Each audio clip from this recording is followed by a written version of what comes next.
Hello students, मैं हूं advocate Gyanendra Chaturvedi और मैं आप सब लोगों का जुडिशरी बाय पीडब्ल्यू के यूट्यूब चैनल पर हार्दिक स्वागत करता हूं। स्टूडेंट्स, आज मैं आप सब लोगों के समक्ष भारतीय न्याय संहिता 2023 पर हिंदी माध्यम में पूर्णतया निःशुल्क बैच लेकर फिर से उपस्थित हुआ हूं। आज का ये लेक्चर इस बैच का 19वां लेक्चर है। This is 19th lecture of this batch और आज के इस लेक्चर में हम लोग आपराधिक अभित्रास और अपमान से संबंधित प्रावधानों के बारे में पढ़ेंगे। आज के इस लेक्चर में हम लोग क्रिमिनल इंटिमिडेशन और इंसल्ट से रिलेटेड प्रोविजंस के बारे में पढ़ेंगे।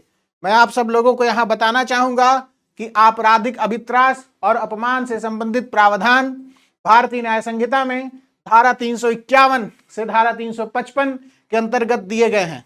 तो आइए आज की इस क्लास को हम सीधे शुरू करते हैं और जो पहला महत्वपूर्ण प्रावधान है जिससे आज के इस क्लास की हम शुरुआत करेंगे वो है धारा 351।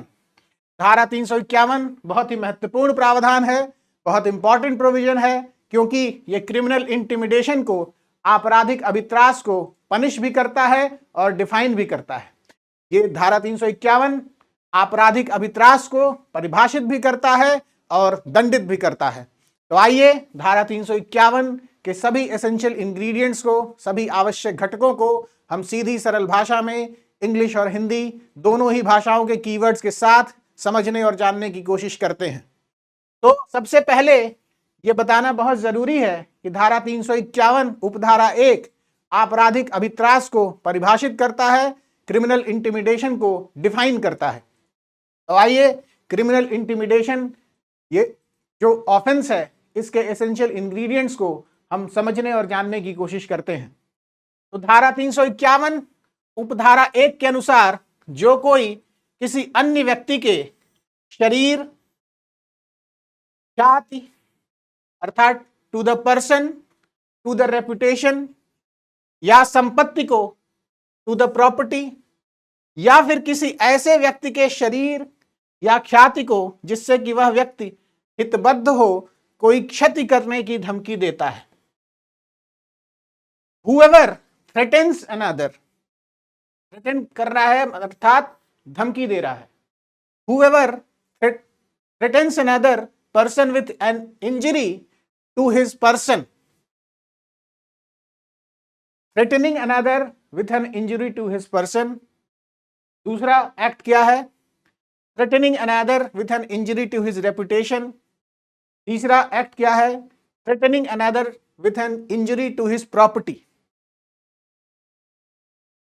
तो जो कोई किसी अन्य व्यक्ति के शरीर, ख्याति, संपत्ति या किसी ऐसे व्यक्ति के शरीर या ख्याति को जिससे कि वह व्यक्ति हितबद्ध हो, कोई क्षति करने की धमकी देता है, whoever threatens another person with any injury to his person or to his reputation or to his property or to the person or reputation of anyone in whom such person is interested।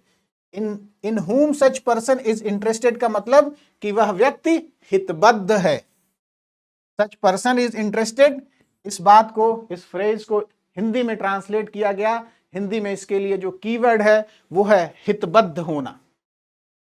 तो जो अपराधी है, इस प्रकार जो पीड़ित व्यक्ति है उसको थ्रेटन कर रहा है, उसको जो है क्या कहते हैं, उसको धमकी दे रहा है, और उसके बाद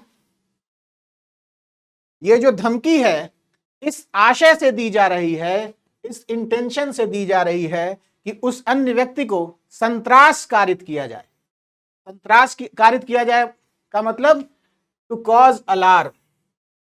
तो this threat is given with intent to cause alarm to that person. अब ये बड़ी इंपॉर्टेंट बात है और बहुत ही माइन्यूट बात है कि अभित्रास के लिए जो कीवर्ड है वो है इंटिमिडेशन और संत्रास के लिए जो कीवर्ड है वो है अलार्म। तो वो धमकी किस आशय से दी जा रही है? धमकी इस आशय से दी जा रही है कि उस अन्य व्यक्ति को संत्रास कारित किया जाए। Such threat is being given with intent to cause alarm to that person, या फिर उसे ऐसा कार्य करने के लिए बाध्य किया जाए जिसे करने के लिए वह वैध रूप से आबद्ध नहीं है, बाध्य नहीं है, और to cause that person to do any act which he is not legally bound to do, या फिर उसे ऐसा कार्य करने से रोका जाए जिसे करने का उसे वैध अधिकार है, अर्थात to omit to do any act which that person is legally entitled to do. तो या तो जो उसका लीगल एंटाइटलमेंट है उसको जो है करने से रोक दिया जाए, तो भी जो है ये ऐसा जो कृत्य है, इस प्रकार की धमकी दिए जाने का जो कृत्य है वो आपराधिक अभित्रास के दायरे में आएगा। तो अगर ये सारे ही आवश्यक घटक किसी दी हुई परिस्थिति में किसी व्यक्ति विशेष के संबंध में विद्यमान हैं, तो ऐसा कहा जाएगा कि वैसा व्यक्ति, वह व्यक्ति विशेष आपराधिक अभित्रास करता है। तो मैं आशा करता हूं कि आपराधिक अभित्रास, क्रिमिनल इंटिमिडेशन के अब तक के सभी आवश्यक घटक आप सब लोगों को बिल्कुल स्पष्ट और क्लियर हो गए होंगे। आइए आगे बढ़ते हैं। अब इसमें एक स्पष्टीकरण भी है, और इस स्पष्टीकरण के अनुसार, इस एक्सप्लेनेशन के अकॉर्डिंग, यदि धमकी किसी मृत व्यक्ति की ख्याति को क्षति पहुंचाने की हो, अर्थात if the threat is to injure the reputation of any deceased person, तो धमकी कैसी है? वो धमकी ऐसी है जिससे किसी मृत व्यक्ति की ख्याति को क्षति पहुंचाने का आशय हो, और वह व्यक्ति जिसे धमकी दी गई है उस मृत व्यक्ति से हितबद्ध है, अर्थात the person who has been threatened is interested in the deceased person. तो ऐसा कृत्य भी, ऐसी धमकी भी आपराधिक अभित्रास की श्रेणी में आएगी, और such an act will also amount to the offense of criminal intimidation। अब आइए, ये जो धारा 351 उपधारा 1 के अंतर्गत जो परिभाषा दी गई है, उस परिभाषा को हम एक उपयुक्त उदाहरण के माध्यम से भी समझने और जानने की कोशिश करते हैं। तो उदाहरण के लिए, ए ने बी को यह धमकी दी, ये थ्रेट दिया कि वह उसका घर जला देगा। ए थ्रेटन्स टू बर्न बीज हाउस, और इस धमकी का प्रयोजन ये था, इस धमकी का पर्पस ये था कि बी को सिविल वाद चलाने से रोकने के लिए बी को उत्प्रेरित किया जाए। ये जो थ्रेट था, इसका पर्पस क्या था कि बी को इंड्यूस किया जाए to resist from prosecuting a civil suit. तो अगर ऐसा ए ने किया है तो ए ने आपराधिक अभित्रास का अपराध कारित किया है, जो धारा 351 उपधारा 1 के अंतर्गत परिभाषित है। तो मैं आशा करता हूं आपराधिक अभित्रास की परिभाषा आप सब लोगों को इस उपयुक्त उदाहरण के माध्यम से भी और भी ज्यादा स्पष्ट हो गई होगी और क्लियर हो गई होगी। आइए अब हम आगे बढ़ते हैं। अब धारा 351 उपधारा 2 दंड का प्रावधान करती है, और धारा 351 उपधारा 2 के अनुसार जो कोई आपराधिक अभित्रास का अपराध करता है, जो कोई आपराधिक अभित्रास करता है, क्रिमिनल इंटिमिडेशन करता है, वह 2 वर्ष तक के कारावास से या जुर्माने से या दोनों से दंडित किया जाएगा। तो a person who commits the offence of criminal intimidation shall be punished with maximum imprisonment of 2 years or with fine or with both। तो मैं आशा करता हूं कि धारा 351 उपधारा 2 के प्रावधान भी आप सब लोगों को बिल्कुल स्पष्ट हो गए होंगे। आइए आगे बढ़ते हैं। अब धारा 351 उपधारा 3 क्रिमिनल इंटिमिडेशन के एग्रेवेटेड फॉर्म के संबंध में दंड का प्रावधान करती है। धारा 351 उपधारा 3 जो है आपराधिक अभित्रास के गुरुतर स्वरूप या फिर गंभीर स्वरूप के संबंध में दंड का प्रावधान करती है। तो आइए इस स्वरूप के क्या आवश्यक घटक हैं, हम ये भी जानने और समझने की कोशिश करते हैं। तो धारा 351 उपधारा 3 के अनुसार जो कोई आपराधिक अभित्रास का अपराध करता है, कैसे करता है? मृत्यु या घोर उपहति कारित करने की धमकी देकर। Whoever commits the offense of criminal intimidation by threatening to cause death or grievous hurt. अपराधी क्या कर रहा है? क्रिमिनल इंटिमिडेशन कर रहा है। कैसे कर रहा है? थ्रेट देकर। थ्रेट किस चीज का है? डेथ का या ग्रीवियस हर्ट का। या फिर whoever commits the offense of criminal intimidation by threatening to cause the destruction of any property by fire. अर्थात जो कोई आपराधिक अभित्रास का अपराध करता है, किस प्रकार करता है? अग्नि द्वारा किसी संपत्ति का नाश करने की धमकी देकर, आग से किसी संपत्ति को डिस्ट्रक्ट करके किसी संपत्ति का नाश करने की धमकी देकर अगर अपराधी आपराधिक अभित्रास कर रहा है तो भी, या फिर मृत्युदंड से या आजीवन कारावास से या 7 वर्ष तक की अवधि तक के कारावास से दंडनीय अपराध कारित करने की धमकी देकर, by threatening to cause an offence punishable with death, imprisonment for life, or with imprisonment for a term which may extend to 7 years. तो क्या कौन किस तरीके की धमकी दे रहा है? धमकी वो दे रहा है कि या तो वो मृत्यु कारित कर देगा या घोर उपहति कारित कर देगा। He will either cause death or grievous hurt, या फिर वो जो है इस अग्नि द्वारा किसी संपत्ति का नाश कर देगा, ऐसी धमकी दे रहा है।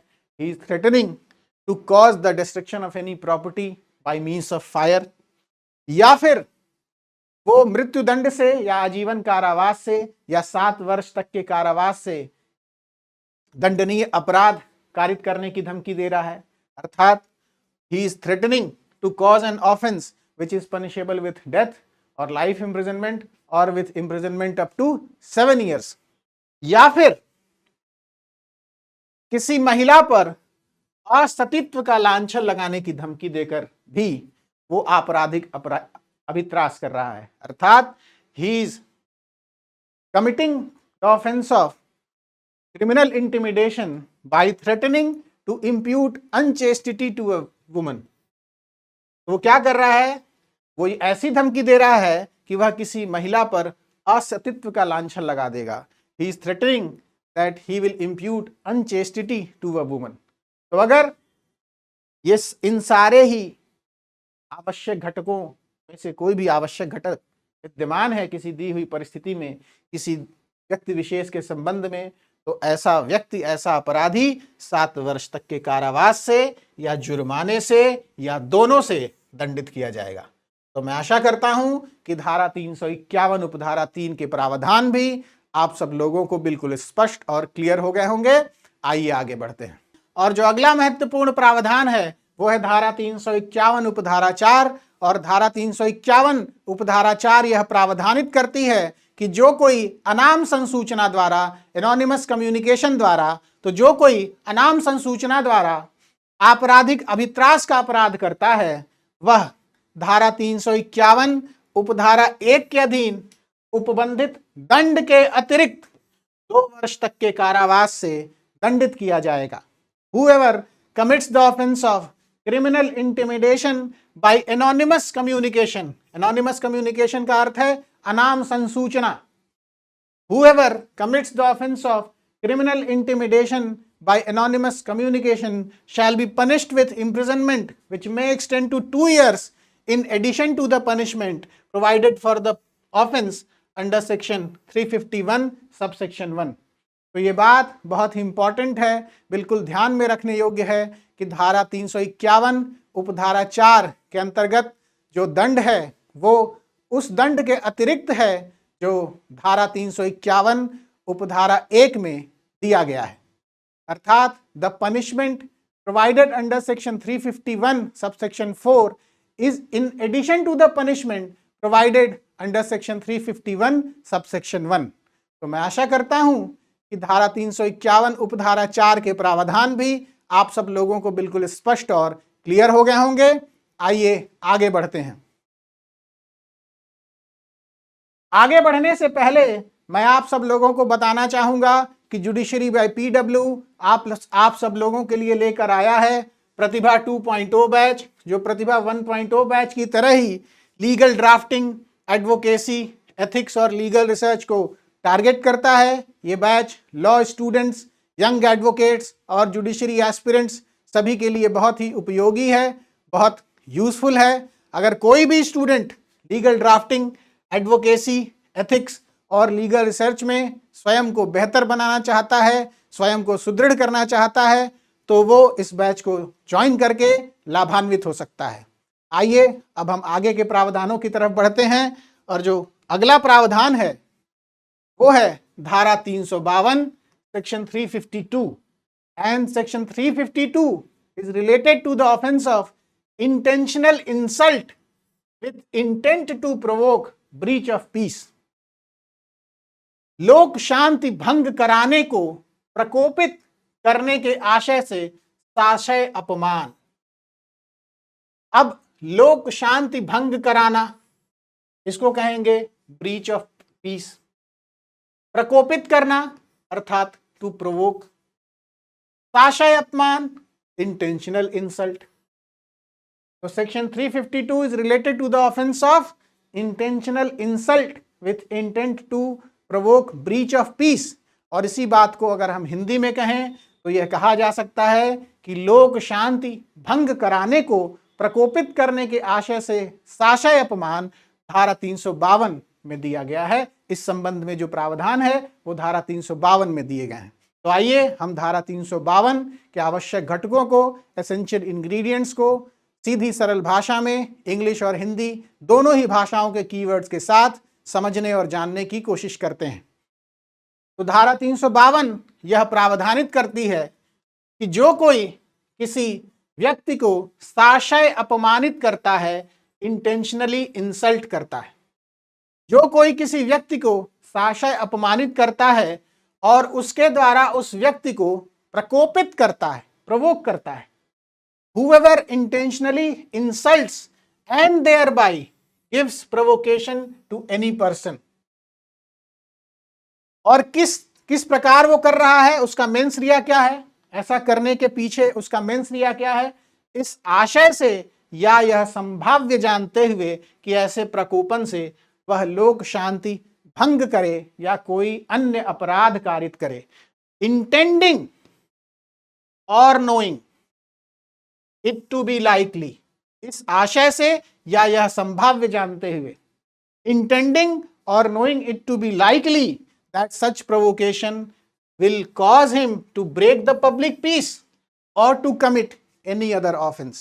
तो वो ऐसा उसका आशय है या उसका ज्ञान है कि ऐसे प्रोवोकेशन से, ऐसे प्रकोपन से क्या होगा, या तो जो वो व्यक्ति पब्लिक पीस को ब्रेक कर देगा, मतलब वो क्या करेगा, वो लोक शांति जो है वो भंग कर देगा, या फिर कोई अन्य अपराध कारित कर देगा। तो अगर ये सारे ही आवश्यक घटक किसी दी हुई परिस्थिति में विद्यमान है तो जो अपराधी है वो 2 वर्ष तक के कारावास से या जुर्माने से या दोनों से दंडित किया जाएगा। तो मैं आशा करता हूं कि धारा 352 के प्रावधान भी आप सब लोगों को बिल्कुल स्पष्ट हो गए होंगे, क्लियर हो गए होंगे। आइए आगे बढ़ते हैं। अब जो अगला महत्वपूर्ण प्रावधान है वो है धारा 354 सेक्शन 354। सेक्शन 354 में क्या प्रावधानित है, आइए हम ये जानते हैं। तो act caused by inducing person to believe that he will be rendered an object of divine displeasure. व्यक्ति को यह विश्वास करने के लिए उत्प्रेरित करके कि वह दैवी अप्रसाद का भाजन होगा कराया गया कार्य। तो अब उत्प्रेरित करके मतलब बाय इंड्यूसिंग, दैवी अप्रसाद मतलब डिवाइन डिस्प्लेजर। तो जो पीड़ित व्यक्ति है उससे कोई कार्य कराया जा रहा है, किस प्रकार, यह विश्वास करने के लिए उत्प्रेरित करके कि वह दैवी अप्रसाद का भाजन होगा, ही will be rendered an object of divine displeasure. तो आइए सेक्शन 354 धारा 354 के सभी आवश्यक घटकों को हम सीधी सरल भाषा में समझने और जानने की कोशिश करते हैं। इंग्लिश और हिंदी दोनों ही भाषाओं के कीवर्ड्स के साथ हम इस प्रावधान को जानने और समझने की कोशिश करते हैं। जब कोई व्यक्ति किसी दूसरे व्यक्ति को यह विश्वास करने के लिए उत्प्रेरित करता है। When a person induces another to believe, प्रेरित करता है, इंड्यूस करता है। तो जब कोई व्यक्ति किसी दूसरे व्यक्ति को यह विश्वास करने के लिए उत्प्रेरित करता है, when a person induces another to believe, क्या बिलीव करने के लिए, क्या विश्वास करने के लिए उत्प्रेरित कर रहा है अपराधी, कि यदि वह अपराधी की इच्छा के अनुसार कार्य नहीं करेगा, if he does not act as per the wishes of the offender, तो क्या होगा, तो उसे या उसके हितबद्ध किसी व्यक्ति को दैवी अप्रसाद अर्थात ईश्वर की नाराजगी, अगर हम इसे सीधे सरल शब्दों में कहें, तो उसे या उसके हितबद्ध किसी व्यक्ति को दैवी अप्रसाद का भाजन होना पड़ेगा।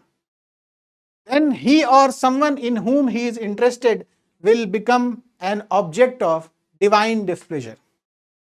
तो या तो ये परिस्थिति हो कि कोई व्यक्ति किसी दूसरे व्यक्ति को यह विश्वास करने के लिए उत्प्रेरित करता है कि यदि वह अपराधी के इच्छा के अनुसार कार्य नहीं करेगा, तो उसे या उसके हितबद्ध किसी व्यक्ति को दैवी अप्रसाद का भाजन होना पड़ेगा।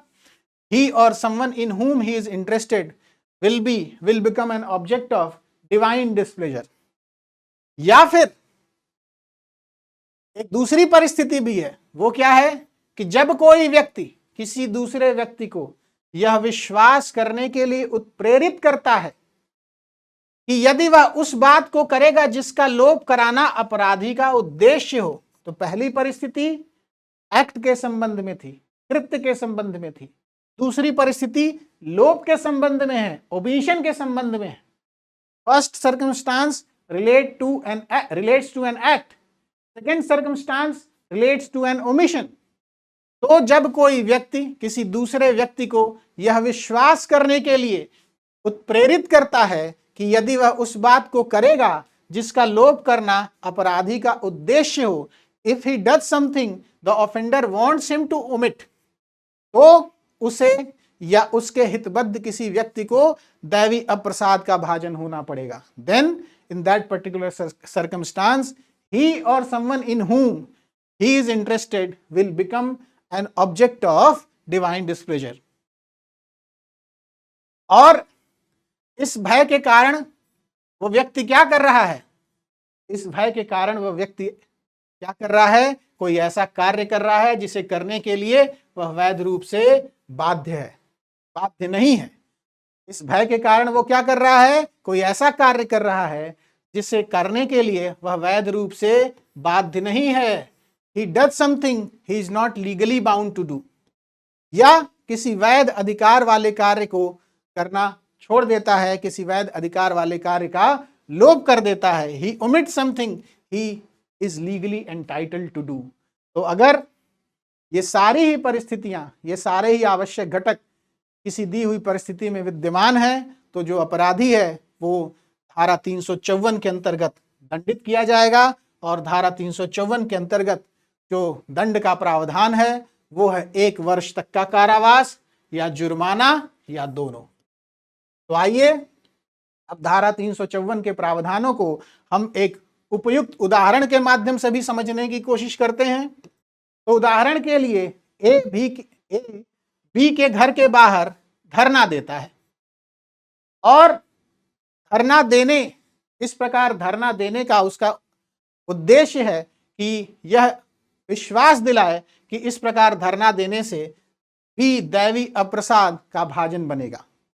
His intention is to cause it to be believed that by so sitting at dharna we shall become an object of divine displeasure. तो अगर बी ने ऐसा कृत्य किया है, धरना दिया है इस उद्देश्य से कि वो ये विश्वास दिलाए कि इस प्रकार धरना देने से बी दैवी अप्रसाद अर्थात डिवाइन डिस्प्लेजर का भागी होगा, he will become an object of divine displeasure, तो उस परिस्थिति में जो ए है वो धारा 354 में परिभाषित अपराध के लिए दंडित किया जाएगा। और जो दंड का प्रावधान है वो जैसा मैंने अभी बताया 1 वर्ष तक का कारावास या जुर्माना या फिर दोनों। तो मैं आशा करता हूं कि धारा 354 के प्रावधान भी आप सब लोगों को बिल्कुल स्पष्ट हो गए होंगे, क्लियर हो गए होंगे। आइए आगे बढ़ते हैं। और जो अगला महत्वपूर्ण प्रावधान है वो है धारा 355 section 355 and section 355 is related to misconduct in public by a drunken person. मत्त व्यक्ति द्वारा लोक स्थान में अवचार, इस अपराध से संबंधित है धारा 355। तो आइए धारा 355 के आवश्यक घटकों को हम इंग्लिश और हिंदी दोनों ही भाषाओं के कीवर्ड्स के साथ समझने और जानने की कोशिश करते हैं। तो धारा 355 यह प्रावधानित करती है कि जो कोई मत्तता की हालत में, whoever in a state of intoxication, तो जो कोई मत्तता की हालत में किसी लोक स्थान में, किसी पब्लिक प्लेस पर, जो कोई मत्तता की हालत में किसी लोक स्थान में या किसी ऐसे स्थान में जिसमें उसका प्रवेश करना अतिचार हो आता है। तो जो कोई मत्तता की हालत में किसी लोक स्थान में आता है या फिर जो कोई मत्तता की हालत में किसी ऐसे स्थान में जिसमें उसका प्रवेश करना अतिचार हो आता है और वहां इस प्रकार का आचरण करता है जिससे किसी व्यक्ति को क्षोभ हो, and there conducts himself in such a manner as to cause annoyance to any person। क्षोभ के लिए जो कीवर्ड है हिंदी में, इंग्लिश में वो है annoyance। तो अपराधी क्या कर रहा है? अपराधी जो है इंटॉक्सिकेशन के स्टेट में, मत्तता की हालत में किसी लोक स्थान में, किसी पब्लिक प्लेस में अपीयर हो रहा है या फिर मत्तता की हालत में ही किसी ऐसे स्थान में जिसमें उसका प्रवेश करना अतिचार हो अपीयर हो रहा है। अर्थात the offender is appearing in a state of intoxication either in any public place और in any place which it is a trespass in him to enter. तो इस प्रकार अपराधी जो है आ रहा है किसी पब्लिक प्लेस पर या फिर किसी ऐसे प्लेस पर जहां उसका आना ट्रेसपास कॉज कर देगा, तो ऐसे प्लेस पर वो अपीयर हो रहा है, ऐसे स्थान में आ रहा है और उसके और साथ ही साथ क्या कर रहा है, इस प्रकार आकर वो क्या कर रहा है, इस प्रकार का आचरण कर रहा है कि जिससे किसी व्यक्ति को क्षोभ कारित हो।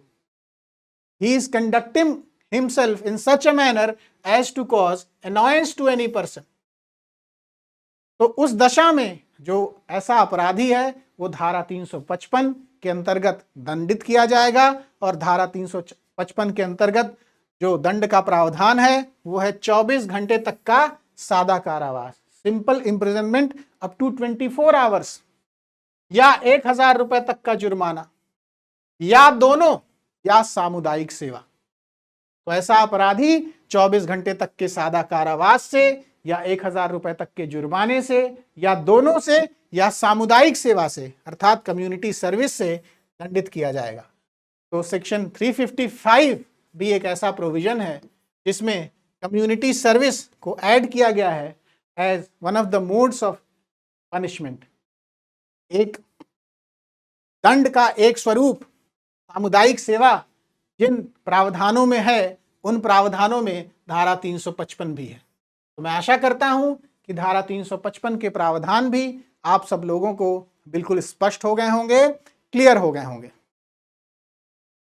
और इसी के साथ मैं आज की इस क्लास को कंक्लूड करता हूं। मैं आशा करता हूं कि आप सब लोगों को ये क्लास पसंद आई होगी, आप सब लोगों को ये क्लास पिछली क्लासेस की तरह ही इंफॉर्मेटिव और इंसाइटफुल लगी होगी। अगर आप सब लोगों को आज की ये क्लास पसंद आई हो तो प्लीज़ वीडियो को लाइक और शेयर करें और चैनल को सब्सक्राइब करें। जय हिंद।